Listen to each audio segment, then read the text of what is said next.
زیر پوش سفید گنگسترم، نه لشتنمه نه میخوام اجلس برم، نه هودی پوشیدم و نه کفشم برم. میخوره من میام سر قبرت یه سرن اویده کلت بوی قرمه سبزی، قلم دستم داره واسه حکم هفتی و تخم من میکنی دم باز. جواب پیم میدم نمیشناسی سر از پا، جریان اصلی خود نوسان منم، پا پشت میک میرم چرا تلفات ندم. داره فوران رپم بگو اصلا پاسم، از شب تا خودم از روز قبلم شاخترم. علی ارزش داره کانکتی ساریه اینجا حضوری، بیا خو اگه داری کاری به تاریک سمت ما بیا حال میده. میگه اهداف و فابریکش تنافابتم سیویلاتن که هنو فابریکه چیزی نمونده بکسم، ولی گذشته رو آزاد آینده رو دست من زدی. من رو نکردم چی دارم تو چند سم، یعنی میگی سم ما سم مشم سم تری. زدم بیرون شدم هیولای محل، همونا که بدن با معمول و کجم، ولی با همه اینا رفیقام کنارم. من رو سرم کلا کپم و عاشق تیری بگم. از محلمون در نیومد دکتر، ولی خبم آرتیست داره هم کسخل. تو رو این برا میکنن تو جوینت رول، اینجا کلانا را میکنن پشخور.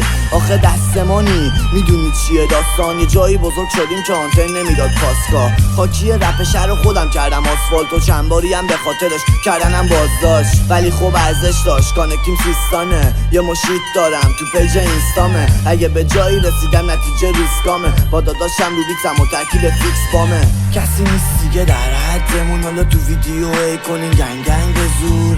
چاقال شما رو چون میبینن این برا بیای پایین میاد فک مک تو مل. گنگش بره مثل کادیلاک، ساری بیا پذیراییم طرفای آلیواک. شروطام فلو میندازم در حد ساتیوا، ژاپنی هم بودی اسمت میشد ساکیرا پلش.